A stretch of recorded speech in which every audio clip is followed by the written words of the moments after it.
Good evening, ladies and gentlemen, and welcome to this show. This presentation is coming from London, and it is a presentation of David Bedein's work. The presentation was conducted by David Bedein in front of a small audience in a North London synagogue in Finchley, to demonstrate to a small audience, and indeed to you, the audience of this show, exactly what is going on with regards to the Palestinian educational textbooks, which are financed by taxpayers' money through the United Nations and ultimately through the United Nations Relief and Works Agency, for the purpose of inciting hatred and animosity against Israel. These textbooks are a pure work of brainwashing fiction, and they are designed to incite and stir up the Palestinians' deeds to blood. And I hope that you find this show and the material presented in it informative and useful, and also that you can use this show and the information in it to share with other people exactly what is going on with regards to the Palestinian Authority, their kids, their educational establishments, United Nations Relief and Works Agency schools, funded by the United Nations and British taxpayers and other countries' taxpayers into the bargain. It's really quite an eye-opener. And as you'll see from the slides in this show, I will include in this presentation various slides that are direct excerpts from these textbooks. Thank you for watching. Enjoy the show and share with your friends and relatives. Thank you. Okay, I'm going to give you a challenge, which is to improve how people see us who promote Israel. I've been in Israel for 49 years. I'm 32 years old, but that's besides the point. 49 years, and I've seen moments when Israel has been appreciated. The moment when we brought Jews from Ethiopia, the moment when we signed a deal with Egypt, the moment when we won the Eurovision in 1978. All kinds of moments come to mind. When we hit the reactor in June of 1981, when we rescued the people from Entebbe. There's been all kinds of good moments. I want to bring you back, as they say in my former country, to the days of yesteryear and renew them.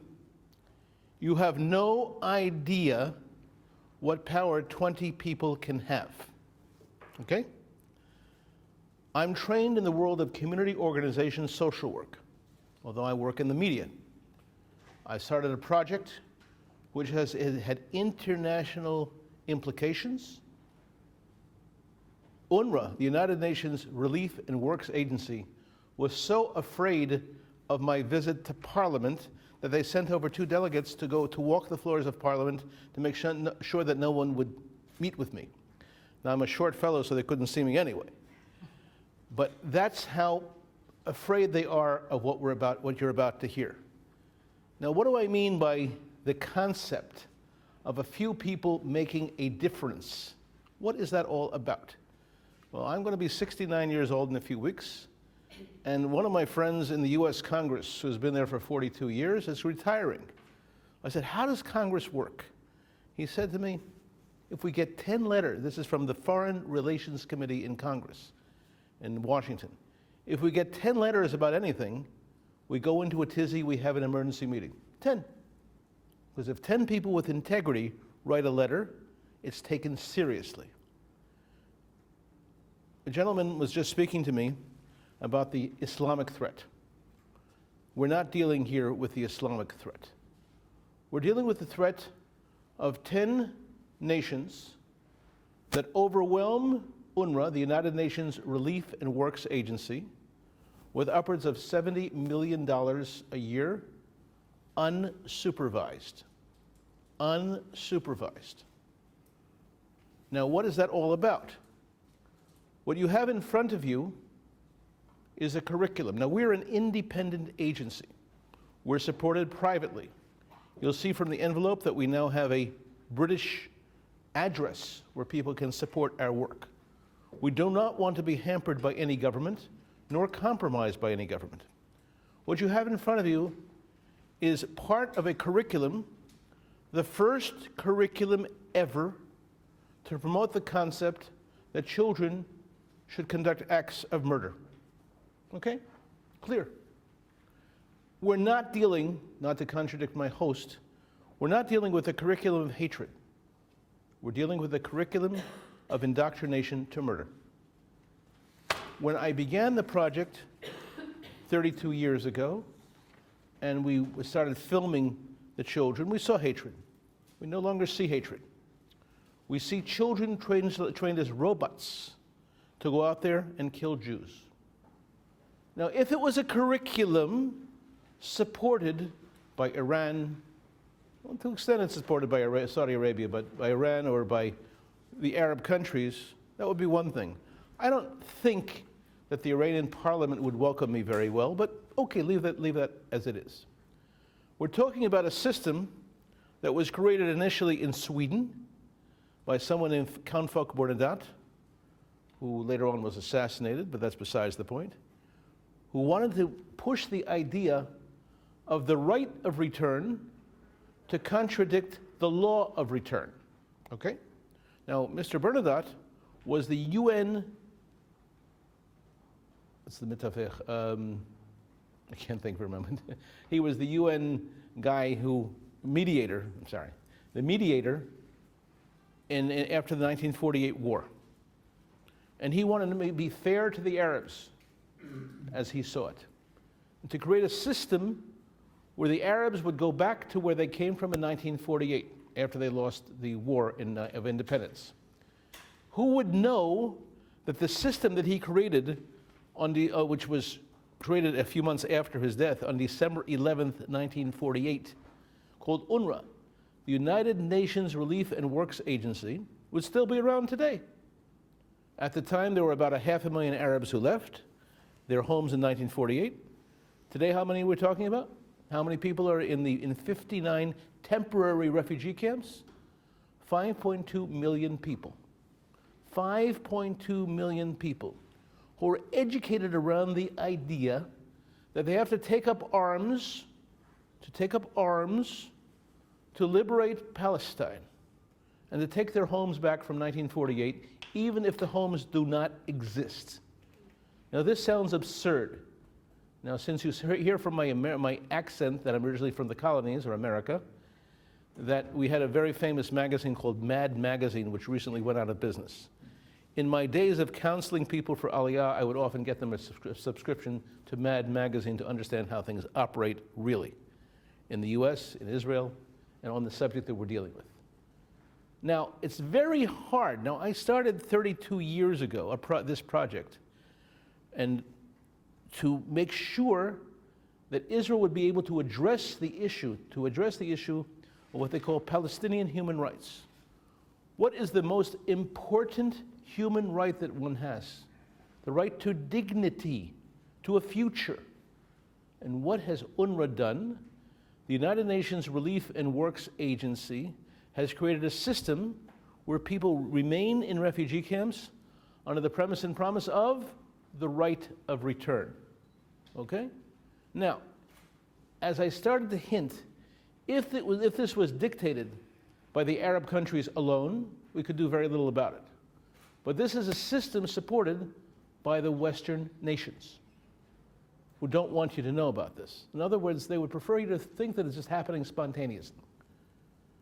Now, when President Trump came into his position, I had the good fortune of happening to meet, I didn't plan it, to meet with his advisor who was visiting Israel, and I provided the advisor with this material, actually much more, because she went back to Washington with upwards of 20 books, actual books, for her to show the new president of the United States.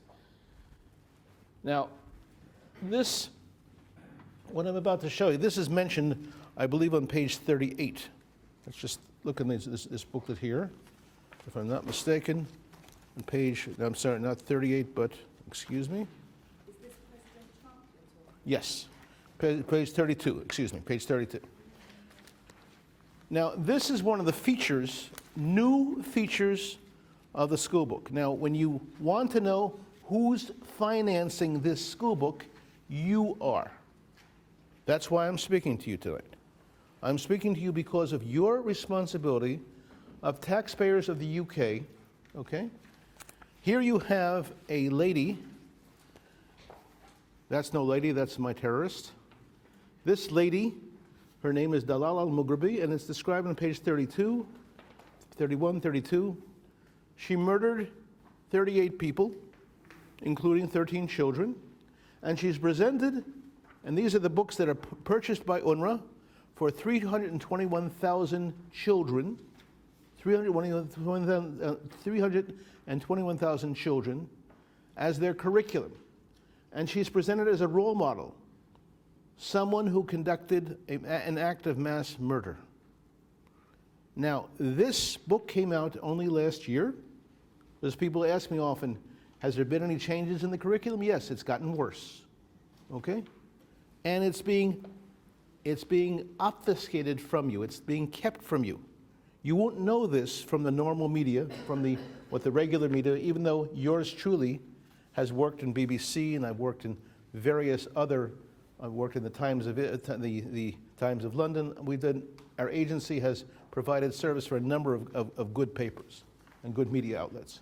But this is the kind of stuff you're not going to see, even though it's publicly available. How did we get the school books? Now, we got the full set of school books, 365 school books.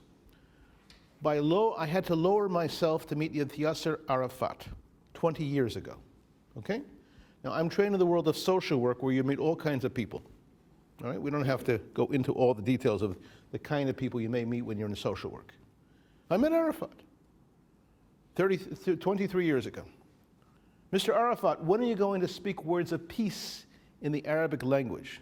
He said, you must see my new school books.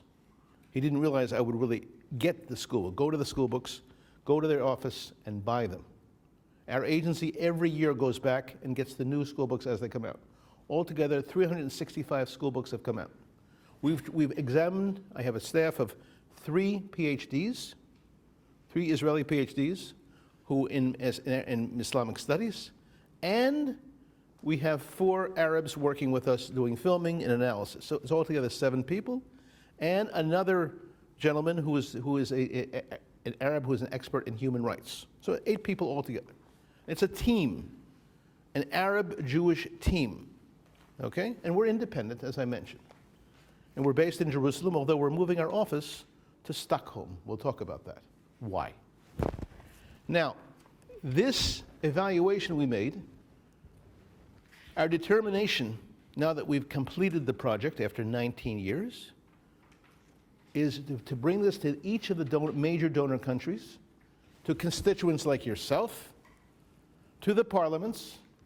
UNRWA was so afraid of my entry into the parliament, I'm serious about this, they sent over a representative to walk the halls of parliament to make sure we wouldn't see anybody, and they canceled meetings with us. Which country? Which parliament? The British Parliament. Yes. Yeah, we didn't get to see anybody.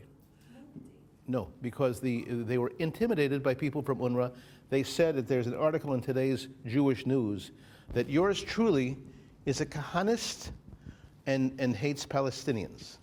That's what they told them. Now, fortunately, by statistical error, sometimes you'll find people in the media to be straight enough to talk to you.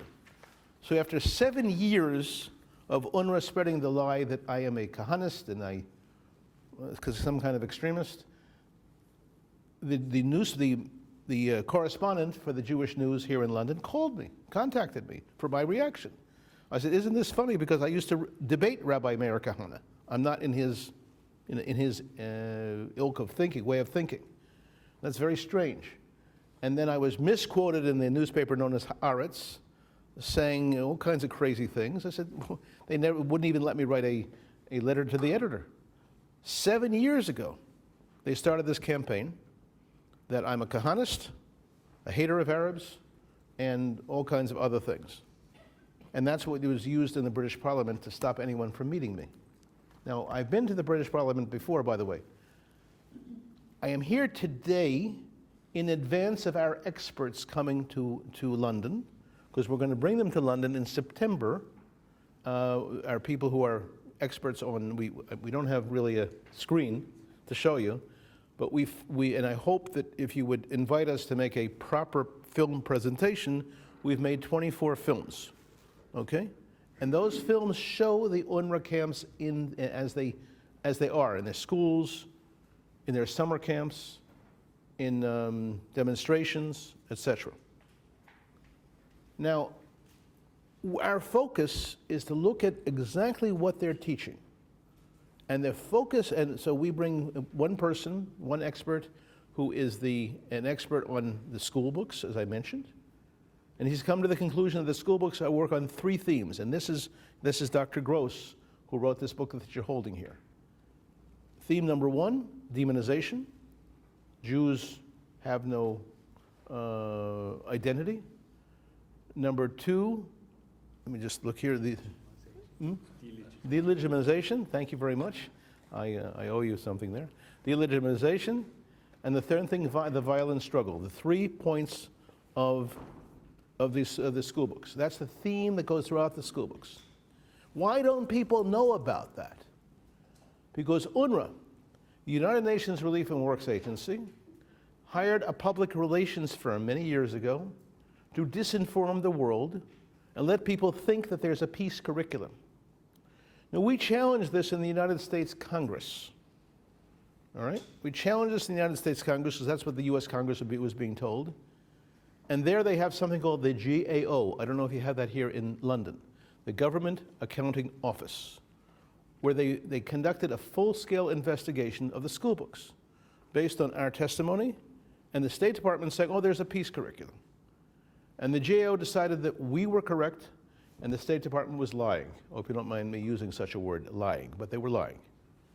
But this is what we've been facing all these years, okay? For the last 26 years, we've been dealing with this issue of a peace curriculum that doesn't exist, which is being told but to the member nations exists, and we're showing the curriculum that actually does exist.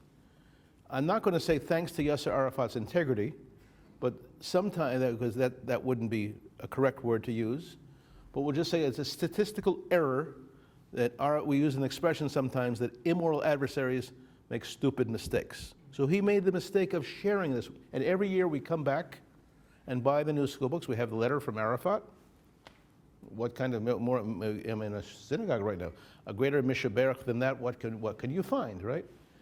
But that is how we get this material, okay? Now this is serious stuff. This is not something that can be pushed aside, although the entire Jewish establishment in the world puts it aside. So I'm David, and that's a great Goliath in order to overcome it.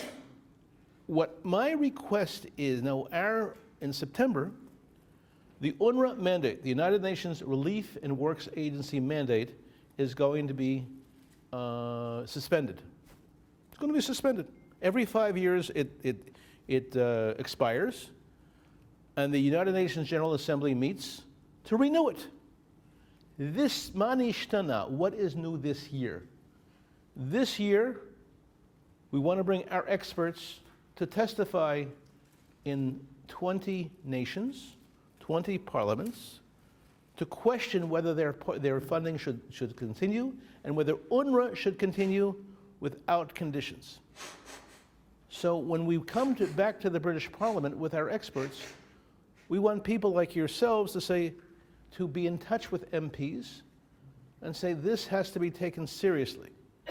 These people should not have, the UNRWA should not have an automatic renewal of its funds. Now, when you have the chance, you have my business card with you. On my business card, there's 2 websites there. One of them is IsraelBehindTheNews.com. And on that, as you scroll down to the right, you'll see our films. Take a look at those films. We can't quite show them now. I think what I'll do is I'll show one that's very easy to see and very easy to absorb, which is the singer of UNRWA, who travels the world singing songs about liberating Palestine and killing the Jews who are here. And that's featured. Now, one of the absurdities is that this is a United Nations agency. Now, does a United Nations agency promote murder? In this case, yes. It's hard to believe. Now, I have to be able to speak in a very calm, clear tone, so I don't think I'm totally meshugana, because it's not easy to absorb what I'm saying, okay? Now, this is denied knowledge even in Israel. Now, understand something. The map I have over here, to my left, okay? It says Palestine 1948, commemoration of Nakba, 60 years in exile. This is an English version, which I got here in London many years ago, when I went to the Right of Return, the Right of Return Center here in England, in London. And this is a translation of the map that the Arab children see every morning. Now, what they see as the places they must liberate are the places they lost in 1948. The children sit in the UNRWA camps according to where they came from in 1948. You walk up to an 8-year-old child and you say, "Where are you from?" He'll say he's from Yaffo. Have you ever been to Yaffo? No. But the Jews came and murdered my grandmother, my grandfather, and raped my grandmother. As a matter of fact, that's how the school day begins, with a little song like that. They raped my grandmother and murdered my grandfather, excuse me. And the concept is that all these places here have to be liberated. And these are called the illegal settlements. The illegal settlements, in the PLO/UNRWA point of view, are within the Green Line, not in Judea, Samaria, Gaza. Okay? In the one interview I had with Yasser Arafat, the head of the PLO, I'm not going to say necessarily of blessed memory, the one interview I had with him, I asked him, and I brought some people from Gush Etzion with me, I said, "What is our status in your state?" And he said to us, "You did not take any Arab land, you can stay where you are. But if you're from Ramla or Lud, you'd have to leave." Because he then explained to me, which is the theme of the school books, there are settlements where you live in Efrat, what's also known as the West Bank, and there's illegal settlements within the Green Line. Now, that's not something most people understand. As a matter of fact, hardly anyone knows that. When you're in Khalid, now I'll give you a quick story. There's many, many stories which illustrate this issue, okay? The few places that we're allowed to speak in Israel, and just by statistical error, there's a few places that allow us to speak, because this is not something people want to hear. I was invited to address a retirement home in Netanya. Now, Netanya, according to our Arab friends, is known as Khalid, because there was an Arab village there before 48. Anyway, I gave a talk about the right of return, and people were very uncomfortable with my talk, and how the people want Khalid. They don't want West Bank, they want Khalid. And so a little bit, how shall I say, perturbed, bothered. And then I saw a hand in the back. An Arab nurse asked if he could say something. So, well, Makash, please, say something. He said, he gave me a compliment. This is the best talk he's ever heard. Give us Netanya, and we'll have peace. Now, when I called home and I said to my children that this had happened, I said, "Was that one of your interns dressed up like an Arab?" Well, it wasn't. It was genuine. Now, let me see if this will work now. I wanted to show you at least one short clip of the youth idol who sings for UNRWA. Now, let's just take a look at this. Muhammad Asaf. Yes. Video, yeah. Yes, this is Muhammad Asaf. Yeah, You want me to play it? yeah, please. A more appropriate definition might be war starts with UNRWA. One of UNRWA's newest employees is This is not easy to hear. a singer from Gaza whose mother taught in UNRWA schools. This is a clip prepared by UNRWA itself. This is the head of UNRWA receiving him very nicely.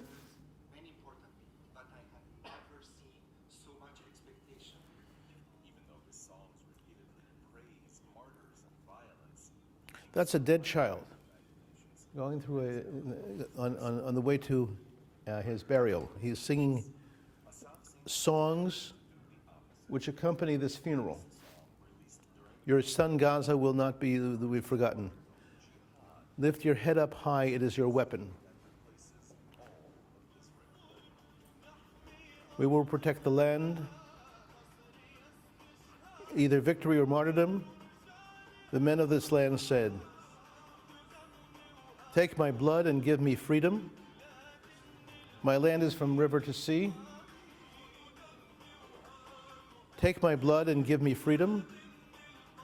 My land is from river to sea. Okay. These are clips made by UNRWA, the United Nations Relief and Works Agency, as he's going into starting his songs. And the message is very clear: the violent liberation of Palestine. Now, if any of you were teenagers, you would know what a youth idol is. He's a youth idol. How many people have clicked onto his site? 36 million. So that this guy is very famous. One of the things we're asking you to ask the British government is, why not ask UNRWA to fire him? Because he's using public funds allocated from the UK and the other nations. Altogether, there's 67 nations that allocate to UNRWA, 40 of whom are Western nations. Is this appropriate? All right? So this is a clip produced by a United Nations agency. Okay? This is not acceptable. But what we need is for you to say that to the new Prime Minister, Boris Johnson. 12 years ago, or 13 years ago, when he was running for mayor, I came to London and I met him. I told him a little bit about the system. He says, when I can, I will take this on. And I don't think he was patronizing me. This is not people having peace demonstrations. What we have here is a system which has never existed before on behalf of a country. Any of you knew Professor Robert Wistrich? A very wonderful man, one of my mentors in the world of education. I had the pleasure of orienting him on these subjects. The day before he died, I showed him the curriculum that you're holding, actually the previous book. And he said there was nothing like this in Nazi Germany. Nothing like this in Nazi Germany. The Germans did not have textbooks instructing people to kill or glorifying those who had conducted acts of murder. What's very important to understand is this stands by itself as a unique system. A unique system. To call the PLO Nazi would not be appropriate because they're a step beyond that. Now, again, this would sound almost like insightful because the PLO, Yasser Arafat got the Nobel Peace Prize, right? When he got the Nobel Peace Prize, I was there as a journalist, and I asked Arafat a question. I said, we just heard from Mr. Rabin and Mr. Perez that you're going to be quashing the Hamas terrorist organization. His answer to me, and he answered, was, I don't understand your question. These are my brothers. Now, there were 250 or so journalists in the audience. None of them reported it. I couldn't report it because, believe it or not, the press conference took place on Shabbat, and I had handed over my equipment to a young lady from the Norwegian Foreign Ministry and gave her a maybe 2-minute explanation of what the halachot of Shabbat are, that I couldn't hold my microphone. I couldn't record it. And I said, well, there's all these other people who are going to record it. Isn't that nice? None of them used it. There's no conspiracy here. There's a policy to protect these guys. Now, this little poster here, if you haven't taken it, this is a poster which, in a sense, promotes what we're trying to do. And if you need more copies, I have more copies here, it's fine. This here, this picture here, which is also, again, I'm going to be offering my book. I only have my last copy of my book called Roadblock to Peace. And on the back of it is my presentation several years back at the British Parliament, okay? This here is a key, a 1,000-pound key, a keyhole, next to the United Nations office in El Aida. El Aida is a refugee camp. The word, that, if you know a little bit of Arabic, Aida means return. And it is about 200 meters away from Kever Rachel, the grave of Rachel. And those of you who've been to the Kever Rachel, the grave of Rachel, it says there's a big sign, our children have returned to their borders. And here it says in Arabic, our children will return to their borders, okay? And in our films, we interview the people who live in Al Aida and go to school there. This is their education. If this was being promoted, I will emphasize this, by Iran, couldn't do anything about it. But since this is being promoted by 20 major Western nations, I don't believe that any nation, any Western nation made a decision. No one made a decision, we're going to set up a system to kill Jews. I don't believe that. I don't believe it. Precisely. By default. And default is our fault, it's our fault in a sense. This is the result of not dealing with the issue. Now, all sides of the Israeli spectrum, political spectrum, ignore this issue. Why? Why? It's not convenient. Why isn't it convenient? Well, I'll tell you, it's much more glorious for one side to say what they want is the West Bank, and the other say you're not going to get the West Bank. So that's what's going on in Israel right now. In other words, the decision, the big debate in Israel is, should we hold on to West Bank or should we not? This has nothing to do with what's going on. Our voice is a voice of saying the whole political spectrum in Israel is ridiculous. Ridiculous. They're not dealing with the real issue. The issue is education for war, for liberation of all of Palestine. Now, the decision made by the government of Israel in 1993 was to put this thing aside. We'll deal with it later.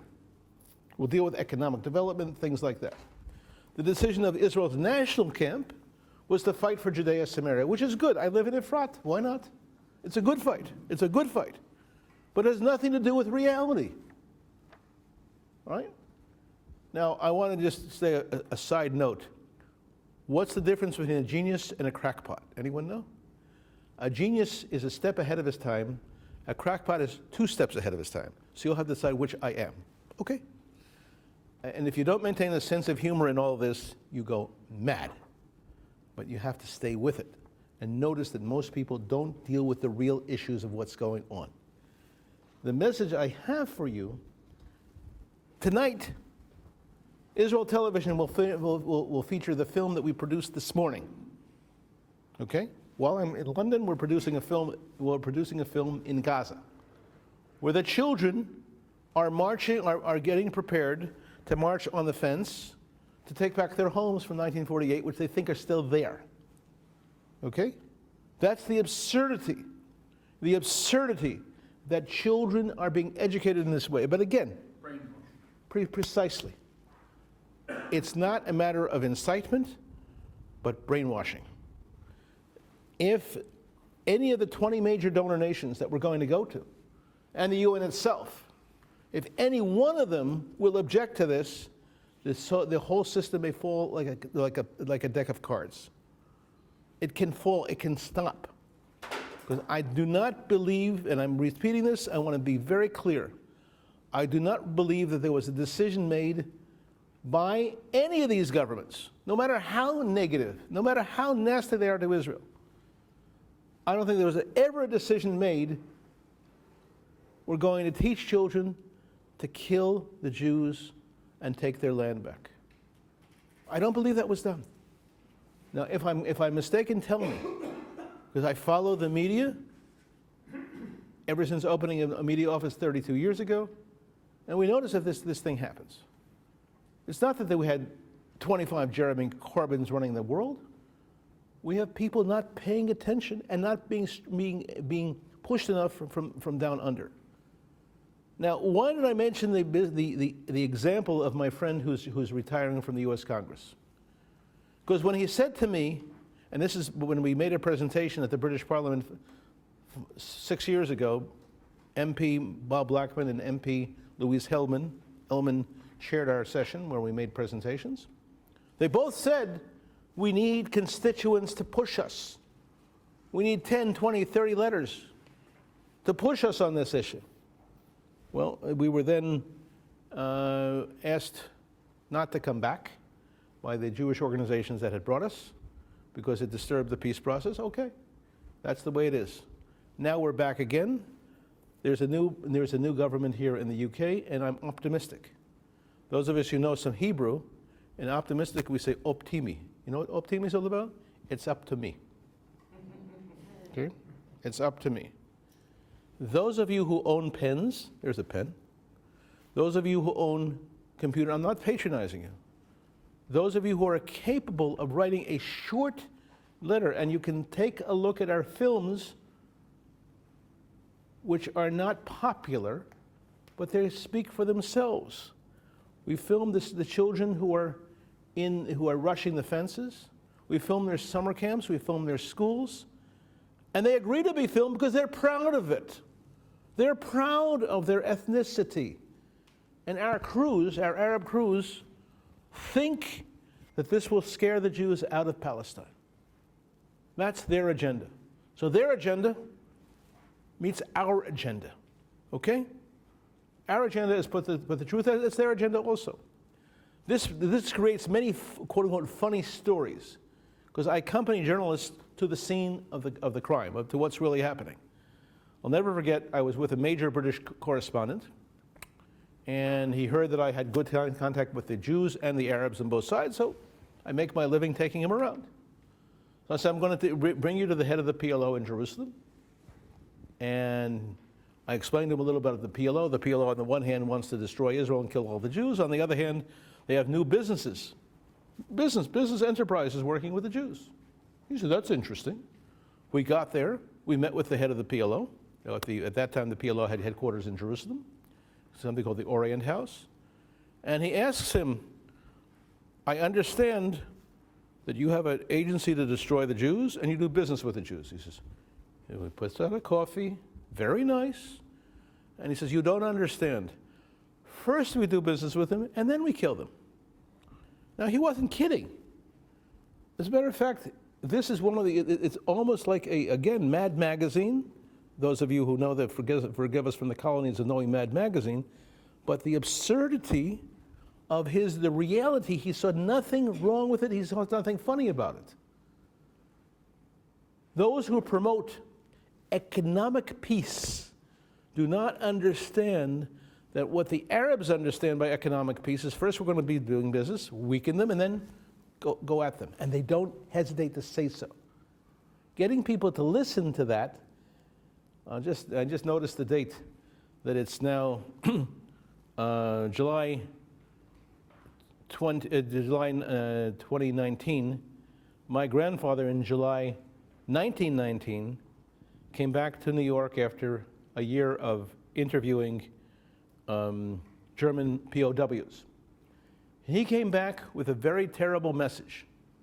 He was interviewing officers of the German army who were taken prisoner in France. And he came back with a message people didn't want to hear.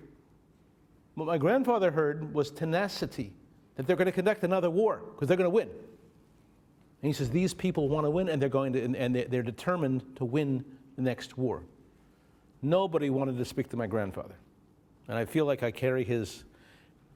Ironically, when he came back to New York and got married, his wife, my grandmother Rose, he was Grandpa Abe, Grandma Rose, she waited for him. It was wonderful. She waited for him. And they moved out to the suburbs of New York City to a place called Lynbrook. next to Malvern. Little did they know they moved into the center of German Nazi activity in the United States. And my grandfather, who became the head of the American Legion in New York, that's the veterans of World War I, he led a campaign to try to close down the Nazis in New York.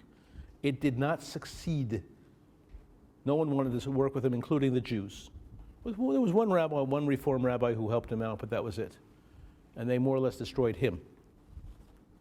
So I have that legacy, that burning legacy inside yours truly. So I noticed the date. This is the date that my grandfather returned from World War I to my waiting grandmother. Sometimes you see things that other people don't see. Of course, at that time, they didn't have the media. They didn't have these kind of cameras that you have today, etc. But it doesn't matter. We have all the equipment. And I was naive enough to think that once we would record all this stuff, people would wake up. Well, I'm sorry, but it hasn't happened yet. Where we have succeeded is with small groups like this, getting the point across. We don't have the equipment now to show you the films, fine. If you're kind enough to invite us for a film presentation, we'll come back and make a film presentation properly. And if you have, since I'm sure we applied for the Jewish Film Festival, I'm sure they wouldn't have us. So perhaps you'll have a film festival here and show show these films and invite MPs, invite all kinds of people. So all I can say is we have the opportunity to bring the truth out. These are the 3 weeks before Tisha B'Av. Very terrible things that happened to the Jewish people. Very terrible things. Part of the problem was when terrible things happen, we begin the prayer of Tisha B'Av, the lamentation. Echa yashva badad, how the Jewish people have sat alone. Hayta ke'almana, as if we were a widow that everyone had abandoned and forgotten. Well, all I can say is we sit alone, but we can still reach out, and we now have an Israel where people can go to. And yesterday was of course Herzl's yard site, and Herzl had the vision. You know, when you're a journalist, you see things other people don't see, and that's what I've seen by traveling around the world as a journalist. And when he was at, he was, about Herzl in the Dreyfus case? He covered the Dreyfus case. And he saw thousands of people in the streets of Paris calling for the death of the Jews. He said, we got to get the Jews out of here. So he saw things people didn't want to see, and he did something about it. He went, like we're doing right now, going to the parliaments of the world.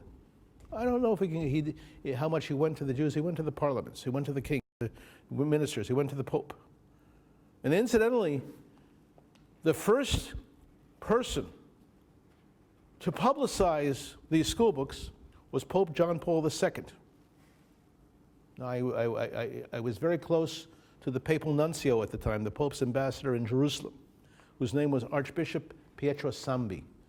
And we had a good enough relationship, I could joke with him that your boss and I have something in common because we wear kippot. Okay. When he saw these school books, when Archbishop Sambi, he reported it to the Pope. The Pope asked to see these books. And the Pope made an issue out of it. The Pope made an issue out of it in the Knesset and with all the diplomats in the world, that this cannot be. Now that Pope felt a little bit bad because my professor, Arthur Hertzberg, had pointed out that the Pope did nothing when he was in Poland to help the Jews.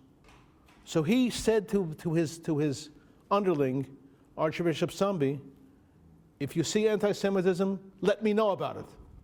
And when he saw these books, he woke up. So it's an absurd thing that the first major diplomat in the world to respond to these books and to shrine about them was Pope John Paul II. I never expected that would happen. As a matter of fact, there's even a funny story when Archbishop Sambi asked me to bring the books. I just come from the office, from the Arafat's, the Minister of Education, and he was seeing the Pope the next day, and he called my house, first my office, then my house, and they hung up on him. They said, you mean the Vatican's not looking for David Bedein? He says, I'll see you anyway, even though you've hung up on me twice. It's okay. But that's how it happened. And that's how the diplomats of the world began. Is that Giovanni Roncalli, I don't know who that is. I know the Archbishop of Venice? no, this is another archbishop. This is the Archbishop Pietro Sambi, who died 8 years ago. This is a letter. This is on my website. Okay, this is a letter to my to my intern from the what's called DSA, the Department of International Development of the British government. And my intern had written her a letter saying, how can you sanction having military training in the schools that you're functioning? And instead of denying it, she said, yes, we acknowledge it, and we condemn violence and incitement to violence. However, our support to UNRWA is based on stringent attention to their neutrality and values of peace. Now, we increased our planned funding to UNRWA, and she says that we have tools to monitor UNRWA's performance. Now, my friend Henry in front, he said maybe they have a toolbox. We don't know. But this is a letter in which she acknowledges that she knows that there's military training happening in the schools. It's not that they don't know it, but here is a written acknowledgement. This is one of 4 letters that we have. What year? This is last year, the 22nd of August, 2018. Anyway, so that's a little bit of the presentation. Perhaps you may want to throw a tomato at me, I don't know, but if you have any questions, please, and just tell me who you are. And by the way, I asked for This issue of the Palestinian so-called right of return is a hotly contested issue. Speculation that the Trump administration may reject that call would likely send shockwaves throughout the Middle East. Today, the UN's Palestinian Refugee Agency, UNRWA, serves millions of second and third generation Palestinians, many of whom live in refugee camps to this day. But if these reports are true, the U.S. would seek to cap that number by nearly 90%. And with me now to discuss this is David Bedein, the CEO for the Center of Near East Policy Research. David, thank you for joining us. Good to be here. So my first question is, why do the Palestinians feel like they have a right to return? The right of return, from their point of view, is the focus of their educational system, the focus of their whole life, the whole idea that they have prepared an entire generation to take their homes back from 48. It's not nostalgia, it's very real. And so Trump and other Western leaders are starting to understand the material that our agency has been putting out for more than 30 years, which until recently wasn't taken seriously, that they can actually are planning in all their classrooms and in all their informal activities to take back their homes from 48, even though those villages don't exist, but in the minds of the Arab children it exists to the point where they have military activities in the UNRWA schools and in the UNRWA camps all summer long, making plans, marching along the Gaza border and Gaza and pointing out the kibbutzim, which rest on the lands of the villages where they exist, which were abandoned in 1948. Now, if you want to get on with the peace process, you can't do it both at the same time. You can't, on the one hand, want peace, and at the same time want to take back the kibbutzim and everywhere else. Now, what we're showing here on the television is what we filmed in a school where the children carry these keys, and on the back of the keys are the names of the villages they came from. And the kids are taught, well, you have to go back there and kill the people who live there. Kill the people who live there. And when the children in the Al-Aida camp, this is a picture of a keyhole and a key at the entrance to their camp, which is right near in Bethlehem, near the grave of Rachel, the matriarch. And it's the high idea of every child believing that they have a right to use a key to get back to their homes, as opposed to getting on with their lives. We're not talking about a small group of people. We're talking about 500,000 children and a population of 5 million altogether Arab kids who are in refugee camps. And the passion that they have, not for, let's say, taking back Gaza or taking back West Bank, not Jerusalem, but for taking back everything they lost in 48, 531 villages, and the kids, they all live and they actually sit in the schoolrooms, classrooms, according to where they came from. So the idea when Trump and other Western leaders are starting to say, excuse me, this is not appropriate for a UN agency, not appropriate for a peace process, this is a step in the right direction. Well, isn't it, I mean, some have made comparisons to the fact that, you know, the Jews, for example, before there was a state of Israel, they saw what now is Israel as their destined homeland for 2,000 years, and Jewish students and children would learn in schools in Europe, in the diaspora, one day we will return to Jerusalem, next year in Jerusalem. So isn't there something similar to that? Imagine if there was ever a curriculum, which there isn't, in the history of the Jewish people, that you're supposed to go to a place and wipe out the Arabs or anyone who lives there. That's not part of the Jewish Well, some would say that is somewhat what happened in the 1948 war. Many Palestinians who did live in those lands were expelled from their villages. In the process of the war, yes, but that wasn't part of the education, and it never will be part of the education in Israel. That you should go to an Arab village, wipe it out, and put the Jews there. That's just not part of it. What we have here is a situation where the Arab world, first, it was manipulated by the UN, and the UN could have done wonderful things to help absorb them, but the Arab world stood in their place, and the donor countries, $1.2 billion, which comes from the donor countries, which keep the people in the refugee camps under the illusion of the right of return. So you're suggesting that the UN took over $1 billion purposely to keep Palestinians in refugee camps and just to keep them there to prolongate this process? They don't deny it. They don't deny it. They're very, very proud of it. Today, the Saudis have a major role to play in keeping them there. The education system, the schools, the school books are coming out next week. And then the new school books are coming out next week, which you have here, the children learning that they're models, the role models. Here you have a picture. This is a book that came out in the UNRWA schools only 4 months ago, published by the Palestinian Authority. This is Dalal al-Mughrabi. Now, who is she? She's a hero in this book of 4 pages that the teachers learn how to teach the kids how to be like her. And who is she? She's someone who landed her a little raft on the coastal region in 1978 and commandeered a bus, murdered 38 people. And this is the role model. And there's no precedent for a school book being of that nature. The fact that this kind of school book is taught in an UNRWA school is in a United Nations school that belies the thinking. The thinking was always, in Israel and everywhere else, that if a child learns in a United Nations school, he'll come out okay. But the opposite is happening. It's getting worse, and it used to be just incitement. Now it's indoctrination. Every child is learning that he has to be like Dalal al-Mughrabi, and what we've been doing is translating the school books, and I assure you that if we ever found a school book which promoted peace, reconciliation, we would publish it tomorrow morning. Sure. Well, unfortunately, we have to wrap this up. This is a very complex issue. I have to say that, it's a complex issue, and regardless of politics, of leaders, of agendas, UNRWA, United Nations, what have you, there are millions of Palestinians who, regardless of whether they should be in camps or not, are in camps. Absolutely. And that's a very big issue that the world is trying to figure out. David, thank you for joining us. And anyone who wants to see our material, it's all there in pristine form on our website, israelbehindthenews.com, and we welcome people to take a look at it. We're trying to translate it into other languages and bring it to all the parliaments. And the expression we like to use is, let my people know. Thank you, David. Thank you.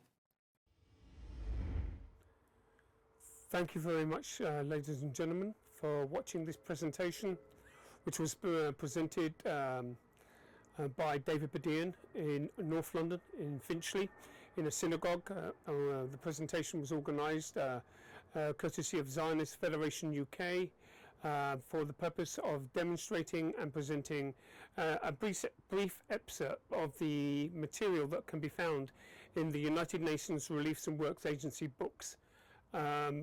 This presentation is kind of disturbing, and unfortunately this is being funded by donation nations that are contributing to the United Nations Relief and Works Agency for the purpose of getting the Palestinian Authority to print and publish this material and disseminate this material amongst all their schools. The resulting factor, of course, is that Palestinians are being taught to be incited to acts of deeds, to stir people's deeds up for blood against Israel. Okay, and it is the reason why the majority of the Palestinians go to war against the Israelis, because they are taught to do so from a very young, early age in their schools. David Bedein's work is sterling and an incredible work, and by and large, largely unreported. So it's with that in mind that I've had to present this show, and I hope that you have found it informative And not only that, but you can take this material and present it to your local member of parliament in this country, or whoever is your constituent political leader in whatever country that you see this material, and ask them, why is the government funding the United Nations Relief and Works Agency, which in turn is giving money to the Palestinians, which in turn is being sent to publishers to publish and print this material, which is then in turn going to the kids in the schools that are controlled by the United Nations Relief and Works Agency. This is an important job, actually. It's an important injustice that needs to be rectified and remedied. Namely, that we as citizens need to be able to say to our MPs, our local constituent politicians, can we earnestly encourage the political process, the political parties, and indeed the politicians per se, to stop funding the production of these books through the vehicle and organism of the United Nations Relief and Works Agency. Thank you very much for this, for watching this presentation, this show. Until the next time, goodbye.